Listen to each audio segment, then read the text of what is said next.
जय हिंद। इस वीडियो में समझते हैं कि कोरोना वायरस किस तरह से हमारे शरीर में अटैक करता है और उससे हमारी मृत्यु कैसे हो जाती है, और वैक्सीन किस तरह से उस कोरोना वायरस को हरा देता है, या कोई व्यक्ति स्वतः कैसे ठीक हो जाता है वैक्सीन से, और वैक्सीन कौन सी सबसे ज़्यादा कारगर होगी, हमें कौन सी वैक्सीन को लगाना चाहिए, इस सब के बारे में हम समझा देते हैं। जैसा आप सब जानते हैं कि कोरोना जो है कहीं ना कहीं संपर्क में आने से ही फैलता है किसी इन्फेक्टेड व्यक्ति से, जिसमें सबसे ज़्यादा महत्वपूर्ण होता है ये इसका जो ड्रॉपलेट्स होता है। ये सब आपको पता है, इसीलिए थोड़ा सा 1 मीटर दूरी जो कहा जाता है कि कम से कम गैप बना के रखना चाहिए। देखिए, कोरोना जो वायरस है ना, इसके बाहर 2 हिस्से होते हैं। एक इसका जो बाहर इस तरह से निकला हुआ है नुकीला भाग, इसे कहते हैं स्पाइक प्रोटीन। यही सबसे घातक है, स्पाइक प्रोटीन। अगर इसका जो स्पाइक प्रोटीन है, ये बाहर वाला, अगर इसको तोड़ दिया जाए, इसको टकला कर दिया जाए, तो किसी काम का नहीं, फिर कोरोना से कोई नहीं डरेगा, यही भाग जाएगा। और इसके अंदर एक होता है गुच्छा जैसा, ये इसे कहते हैं जेनेटिक मटेरियल। ये करता है, ये हमारी बॉडी में घुसने में मदद कर देता है, और ये जेनेटिक मटेरियल जो है ना, अपने जैसे नए संतान को उत्पन्न कर देता है। इसलिए अगर एक भी कोरोना वायरस आया तो इसके अंदर का ये जो जेनेटिक मटेरियल है, ये उसको 1 से कब 1 लाख बना देगा, कब 1 करोड़ बना देगा, कुछ नहीं पता। तो ये जनरेशन बढ़ाने के लिए होता है, ये स्पाइक प्रोटीन शरीर में एंट्री करने के लिए होता है। ये कोरोना वायरस जो होता है, इसका ये स्पाइक प्रोटीन जो होता है, ये केवल फेफड़े में ही टच कर सकता है, बाकी शरीर में कहीं से भी ये एंट्री शरीर के अंदर सेल में नहीं कर सकता है। फेफड़े के जो सेल होते हैं काफ़ी सेंसिटिव होते हैं, और सेल में भी जो सेल मेम्ब्रेन होता है, वहाँ से ये एंट्री नहीं कर सकता है। सेल मेम्ब्रेन कुछ खास चीज़ को ही अपने अंदर जाने देते हैं, जैसे प्रोटीन, विटामिन, इन सब को जाने देते हैं। बाकी जो नया कुछ चीज़ आएगा ना, जो बॉडी में बाहर से लिया जाता है, तो उसको जाने के लिए ये रिसेप्टर लगे होते हैं। कोरोना वायरस का ये स्पाइक प्रोटीन इसी रिसेप्टर पर चिपक जाता है, और इसी के माध्यम से अंदर चला जाता है, और अंदर जाके अपना जेनेटिक इन्फॉर्मेशन दे देता है। और ये फेफड़े में ही जाता है, क्योंकि फेफड़े के जो लंग्स के जो टिश्यूज होते हैं, जो उसके सेल होते हैं, वो काफ़ी सेंसिटिव होते हैं। अब देखिए, ये जो कोरोना वायरस है, ये फेफड़ा है, फेफड़ा का ये रिसेप्टर है, ये ससुरा पकड़ लेता है कोरोना को, और कोरोना जाके इसी में चिपक जाता है, और यही इसको खींच के अंदर लेके चला जाता है। यही सबसे घातक हो जाता है। जैसे ये रिसेप्टर में चिपकता है, रिसेप्टर इसको खींच के अंदर ले जाता है, ये यहाँ से चिपका के अंदर लेके चला जाएगा।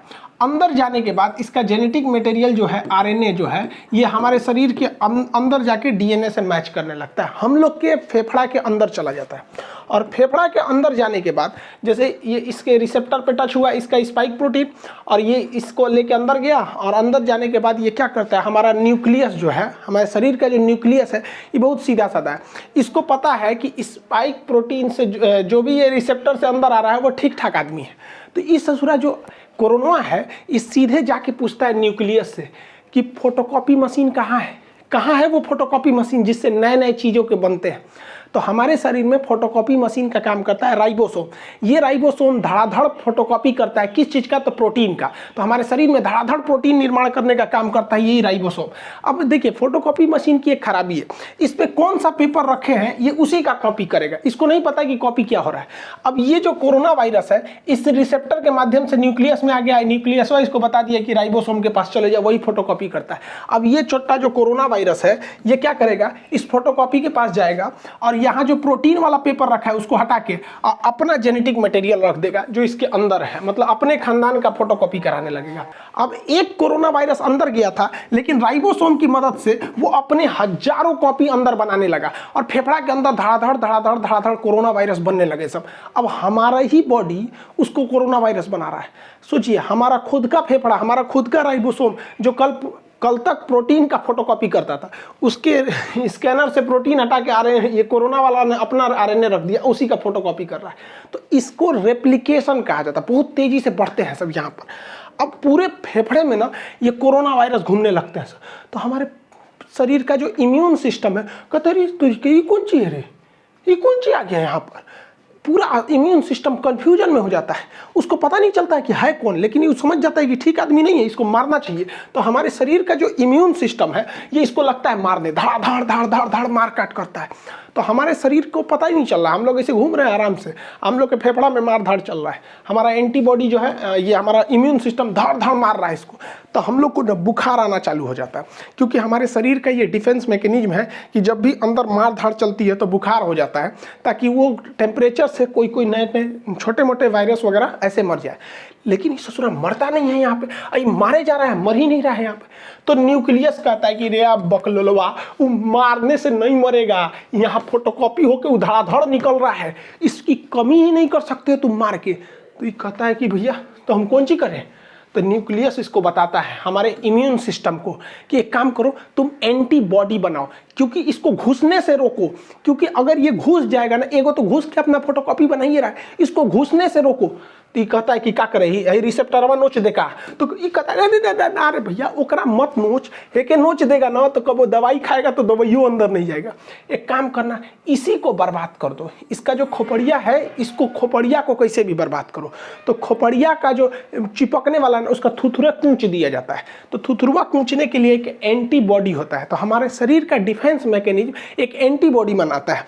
ये एंटीबॉडी जाके इसके मुंह से सट जाता है, मुंह से चिपक जाएगा। देखिए यहाँ जाके चिपक गया, ये ऐसे चिपक गया, ऐसे चिपक गया। तो ये चिपक जाते हैं सब, तो वो जैसे चिपक जाएगा तो वो इससे नहीं सट पाएगा। अब इसके स्पाइक प्रोटीन जो हमारे फेफड़े के रिसेप्टर से सट रहा था, अगर एंटीबॉडी शरीर में बनने लगेगा तो जाके चिपक जाएगा इसकी स्पाइक प्रोटीन से, और वो चिपक नहीं पाएगा। बस इसी तरह कोरोना सही हो जाता है। जिसके शरीर में एंटीबॉडी बनने लगा, वो एंटीबॉडी जाके किससे चिपकेगा, कोरोना वायरस के यहाँ पर जो स्पाइक प्रोटीन है उससे, और इस सिस्टम को लॉक कर देगा। अब ये लॉक कर देगा तो ये वाला इसमें जा नहीं पाएगा। लेकिन इस ससुरा कोरोना के बाहर बहुत ज़्यादा स्पाइक प्रोटीन है, तो बहुत ज़्यादा मात्रा में एंटीबॉडी होना चाहिए, तभी ना ये सबको लॉक करेगा। अभी देखिए ना, 1 2 3 4 5 पाँचों को लॉक कर पाया, इस ससुरा कहीं ना कहीं से सट के घुस जाएगा। इसलिए हमारे शरीर में एंटीबॉडी ज़्यादा बनना चाहिए। देखिए यहाँ पे खूब ज़्यादा मात्रा में एंटीबॉडी बना है, ये सब देखिए एंटीबॉडी। तो जिसके शरीर में ज़्यादा एंटीबॉडी बना, वो कोरोना जैसे आया, एंटीबॉडी बन गया, धड़ाधड़ कोरोना का मुंह बंद कर दिया, अरे चुप ससुराना, तो तू सट के अंदर घुस जाएगा। और जिसमें ये एंटीबॉडी नहीं बन पाया, वही लोग मर जाते हैं। तो कहा जाता है जिसका इम्यून अच्छा होगा, अच्छा होने का मतलब वो एंटीबॉडी ज़्यादा बना देगा, कोरोना का मुंह चिपका देगा, थाप दिया, चल चुपचाप रहो यहाँ पे, अब वो बच जाएगा यहाँ पे। अब आपको एक बात समझ में आ रही होगी हल्का हल्का कि वैक्सीन क्या करेगा। वैक्सीन कुछ नहीं करेगा, बल्कि वैक्सीन इसी एंटीबॉडी को बनाएगा ताकि यह एंटीबॉडी कोरोना के स्पाइक प्रोटीन पर जाके सट जाए और उसका मुंह बंद कर दे। अगर मुंह बंद हो गया तो कोरोना हमारे शरीर के रिसेप्टर से टच होकर अंदर नहीं जा पाएगा, वो ऐसे ही ऊपर घूमते घूमते अपने से मर जाएगा। तो वैक्सीन का यही मेन काम हो गया कि वैक्सीन जैसे हमारे शरीर में लग जाता है तो इतना ज़्यादा हमारे शरीर में एंटीबॉडी बन जाता है कि ये एंटीबॉडी कोरोना को चारों ओर से घेर लेता है। कहता है कि आओ आओ सट जाओ हमारे में, तो चारों ओर से ये एंटीबॉडी सट जाता है। जब एंटीबॉडी सट जाएगा तो कोरोना के जितने स्पाइक प्रोटीन है उसका मुंह बंद हो जाएगा, हमारे शरीर में एंट्री नहीं मार पाएगा, दूसरा कोई काम नहीं है। जैसे देखिए ये एक ह्यूमन सेल है, अब इसमें क्या है, कोरोना वायरस का स्पाइक प्रोटीन फंस गया है, लेकिन जब उसमें न्यूट्रलाइज किया गया एंटीबॉडी देकर तो ये एंटीबॉडी जाके इससे सट गया है, ये एंटीबॉडी सट गया।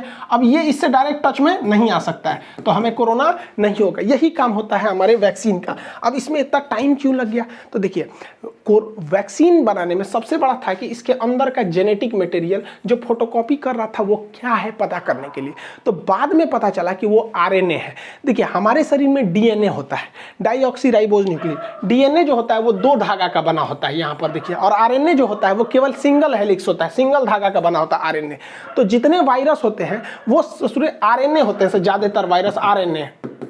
अब आरएनए को बनने में ज्यादा टाइम नहीं लगता है, खटाखट आरएनए बनता है, जबकि डीएनए बनने में टाइम लगता है। तो वायरस जो है बड़ा जल्दी जल्दी बनने लगते हैं सब यहाँ पे। तो वैज्ञानिकों ने इसी आरएनए को पकड़ के निकाला, इसलिए जितना वैक्सीन है सब वैक्सीन को आरएनए वैक्सीन, एमआरएनए वैक्सीन कहा जाता है। तो इस कोरोना का जो आरएनए है उसे वैज्ञानिकों ने निकाल लिया। अब देखिए हम लोग में तो डीएनए पाया जाता है, तो डीएनए नहीं है, देखिए डीएनए आरएनए में अंतर नहीं, एक उखाड़ दीजिए इसका तो क्या बन जाता है, आरएनए बन जाता है। तो डीएनए से आरएनए बनाया जा सकता है, उखाड़ के नोच लीजिए बस क्या बन जाएगा, आरएनए बन जाएगा। तो वैज्ञानिकों को कोरोना वायरस का आरएनए मिल गया। तो कोरोना कैसा वायरस है, एक आरएनए वायरस है, बस हमको ये मिल गया। अब वैज्ञानिकों ने क्या किया, इस आरएनए वायरस को केमिकल से कमजोर करके इसका नकल कर लिया, और इसे नकल करके जैसा इसके अंदर आरएनए था वैसे ही आरएनए को इंजेक्शन से हमारे बॉडी के अंदर भर दिया। और जैसे बॉडी के अंदर भरा तो बॉडी के अंदर क्या पहुंच गए सब, ये कोरोना वायरस। बट ये ओरिजिनल तो है नहीं, ये तो लैब में इन्होंने आरएनए से बनाया है, ओरिजिनल नहीं है। अब बताइए, ये ओरिजिनल नहीं है लेकिन दिखने में तो उसी के जैसा है, और जब दिखने में वैसा ही है तो शरीर के अंदर जाएगा तो शरीर के अंदर से एंटीबॉडी बनने लगेंगी ज़्यादा ज़्यादा, और इन दवाओं में एंटीबॉडी को बढ़ाने के लिए केमिकल मिला दिया जाता है, तो ज़्यादा से ज़्यादा एंटीबॉडी बनने लगेगी। तो जब कभी हमें वैक्सीन लगा दिया जाता है तो यह वैक्सीन एंटीबॉडी का निर्माण बहुत जोर से करने लगती है और हमारे शरीर में खूब ज़्यादा एंटीबॉडी हो जाता है, जो कि नकली कोरोना वायरस को देखकर बना होता है। और इसी बीच में ना वो पूरे उस कोरोना वायरस को घेर लेते हैं, हमारे शरीर में पूरा का पूरा एंटीबॉडी हो गया। और जब कभी भी ओरिजिनल कोरोना आता है तो हमारे एंटीबॉडी घेर लेते हैं कोरोना का, चाचा आ गए, चाचा आ गए, चाचा को घेर लो, चाचा को घेर लो, पूरा घेर लेते हैं चाचा को, और चाचा का थूथूर चिपका देता है, लो चुपचाप सट गया यहाँ पे, तो सटा लेते हैं सब। अब कोरोना तो कुछ कर नहीं पाएगा क्योंकि वो डायरेक्ट सेल मेम्ब्रेन में नहीं घुस सकता है, क्योंकि सेल मेम्ब्रेन सेमी परमेबल होता है। बायोलॉजी के बैच में पढ़ा दिए थे, सेमी परमेबल का मतलब होता है अर्धपारगम, मतलब किसी खास चीज़ को जाने देगा और कुछ खास चीज़ को ही आने देगा, उस खास चीज़ में कोरोना शामिल नहीं है। इसलिए कोरोना जब भी जाएगा तो रिसेप्टर से जाएगा, और ये एंटीबॉडी जाके कोरोना के स्पाइक प्रोटीन का मुंह चिपका दिया, रिसेप्टर से सटेगा नहीं। यही एक सिंपल फंडा होता है वैक्सीन का, ये वैक्सीन यही काम करते हैं सब। अब दुनिया के कई तरह के वैक्सीन है, जिसमें फाइजर जो है वैक्सीन, इस ससुरा अमेरिका का है, इसको -70 डिग्री पे रखना है, ये भारत में पॉसिबल ही नहीं है। हालांकि इसके साइड इफेक्ट ज़्यादा देखे गए। रूस का स्पुतनिक वैक्सीन है, और यूएनओ ने बनाया है गरीब देशों के लिए, अफ्रीका के लिए, जिसमें भारत की भी योगदान है। नोवावैक्स ये वैक्सीन है। ऑक्सफोर्ड यूनिवर्सिटी और एस्ट्राजेनिका ने मिलकर जो वैक्सीन बनाया है उसे भारत में नाम दिया गया कोविशील्ड। ये वैक्सीन भारत में बनी नहीं है, इसका प्रोडक्शन होगा serum institute of India Pune में, जिसके सीईओ हैं आदार पूनावाला।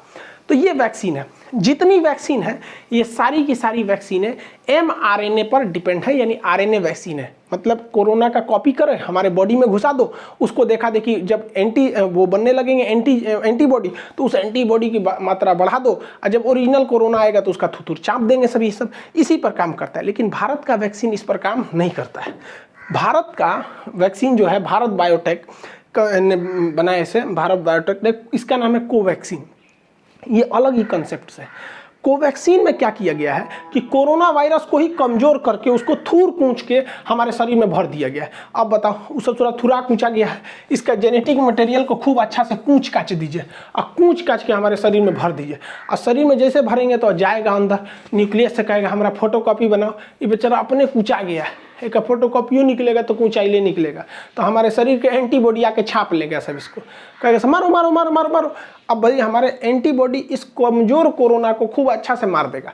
यही वजह है कि शुरुआत में जब वैक्सीन लिया जा रहा है ना, तो कुछ कुछ लोगों को हल्का फीवर आ जा रहा है, क्योंकि वो तो ओरिजिनल लड़ाई चालू है, लेकिन वैक्सीन के थ्रू बहुत ही कमजोर वायरस डाल दिया है भारत, बहु ओरिजिनल वायरस, लेकिन वो इतना कमजोर है कि वो उसका बच्चा भी कमजोर पैदा हो रहा है। तो हमारे शरीर का एंटीबॉडी उससे खेल खेल के सीख ले रहा है, और इसी बीच जब ओरिजिनल वायरस आ रहा है तो उसको भी मार के कूच दे रहे हैं। जा ससुरा, भारत वाला शुरू से जुगाड़ पर डिपेंड है। अब हैंड सैनिटाइजर क्या करता है, देखिए भाई सैनिटाइजर का काम क्या होता है।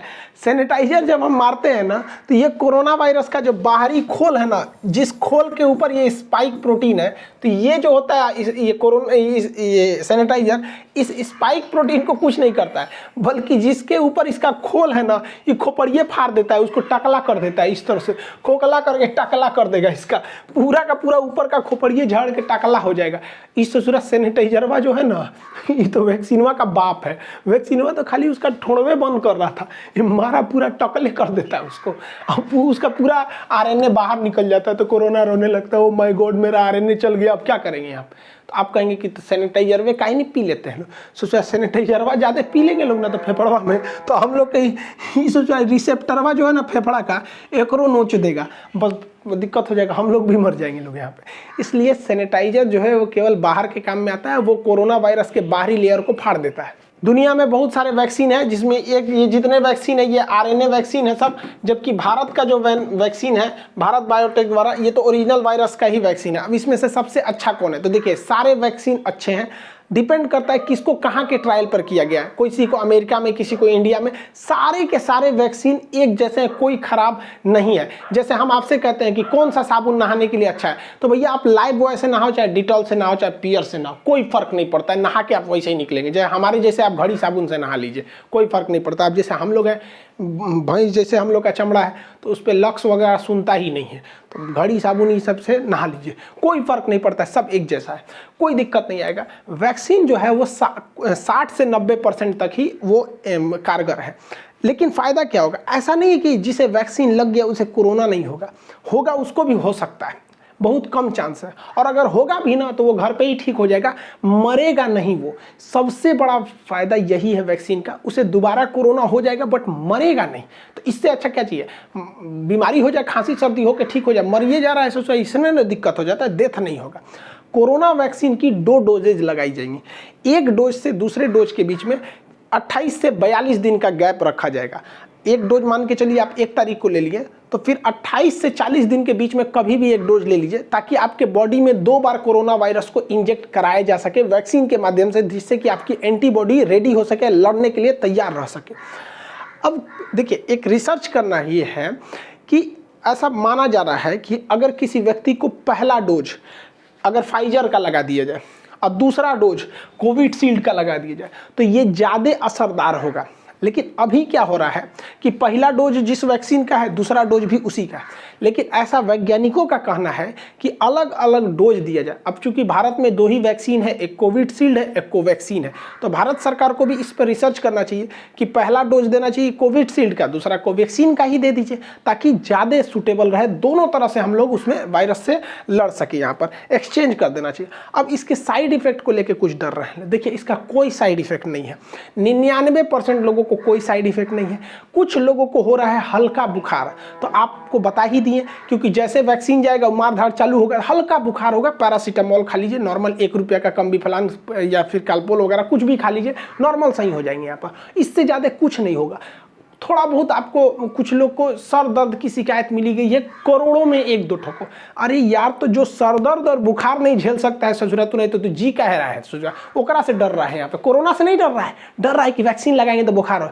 अब कुछ लोग का इसी में अफवाह उड़ा दिया कि वैक्सीन लगाने से मर जाएगा। भाई देखो, किसी को कोरोना वायरस हो गया है, अब वो आज ही इन्फेक्टेड हुआ है, तो उसको लक्षण तो आज नहीं दिखेगा, और आज ही अगर जाके वो वैक्सीन लगा ले और 1 हफ्ता बाद, वैक्सीन तुरंत तो काम नहीं करेगा 1 ही डोज पे, और 1 हफ्ता बाद वो कोरोना से मर जाएगा, तो लोग उसे ये नहीं कहेंगे कि कोरोना से मरा है, लोग अफवाह उड़ा देंगे, सोच रहा है कि वो वैक्सीने से मरा है। ऐसा कोई नहीं है। 1-2 साक्ष्य हैं, तो अब बताओ ना, 8 करोड़ लोग को वैक्सीन लगा है, उसमें 50-60 लोग की डेथ हो गई, तो इससे ज़्यादा खतरा तो हम लोग को सड़क पे चलने पे रहता है, वहाँ एक्सीडेंट की संभावना ज़्यादा है। तो वैक्सीन से कोई खतरा नहीं। आप अपने उम्र के दायरे में आइए, वैक्सीन लगाइए। अप्रैल के महीने में जिनका उम्र 45 से ऊपर है उन्हें ही लग रहा है, लेकिन मोदी जी ने इजराइल को मॉडल को देखते हुए, हम एक पिछले वीडियो में बताए थे ब्रिटेन का मॉडल और इजराइल का मॉडल में, मतलब ब्रिटेन में भी वैक्सीनेशन से ही जीता था, तो इजराइल ने क्या किया, अपने पूरे पॉपुलेशन को, केवल बच्चों को छोड़ के सबको वैक्सीन लगा दिया, और वो दुनिया का पहला देश हो गया जो कोरोना मुक्त हो गया है। तो इसी को देखते हुए 1 मई से जिनकी उम्र 18 साल से ज़्यादा है वो सब कोरोना की वैक्सीन लगा सकते हैं। हाथ जोड़ते हैं भैया, सब लोग लगवा लो, क्योंकि ये जो नया वैक्सीन वायरस आया है, ये नए युवाओं को ज़्यादा इफेक्ट कर रहा है। अफवाहों पे मत जाइएगा। कुछ लोग का अफवाह ये है कि सरकार ना क्या कर रही है, गरीबों को मारने के लिए वैक्सीन दे रही है। अरे यार, तो कौन नशा करके रहता है, सब ये सब है नहीं। एक हमसे कह रहा है कि सरकार ये वैक्सीन लगाएंगे तो हमारा किडनी खराब हो जाएगा, कोई कह रहा है नपुंसक हो जाएंगे, कोनो कह रहा है 2 साल बाद मर जाएंगे। अरे यार, ऐसे लोग को पता नहीं कैसे सरकार झेलती है। ऐसे लोग को, सचरों को जेल में डाल देना चाहिए अफवाह फैलाने वालों को। कोई भी वैक्सीन से कोई दिक्कत नहीं होता है। मेरे पापा वैक्सीन लगाए, उनको शुगर है, उन्हें कोई प्रॉब्लम नहीं हुआ। मम्मी को इतना लोगों ने डरा दिया था, उनके रिलेटिव लोग इतना डरा दिए थे कि मम्मी कांप रही थी, ना बाबू हम वैक्सीन नहीं लगवाएंगे। हम कहे चलिए चुपचाप वैक्सीन लगाई। मम्मी को वैक्सीन लगे हुए आज 10-12 दिन हो गए, कोई दिक्कत नहीं है। अब वो सबको समझाती है, नहीं लगा लो लगा लो। और जो लोग मेरी मम्मी को डराते थे ना, अब मेरी मम्मी को देख के बाकी सब लोग लगा लिए यहाँ पे। तो आप लोग भी जागरूक होइए।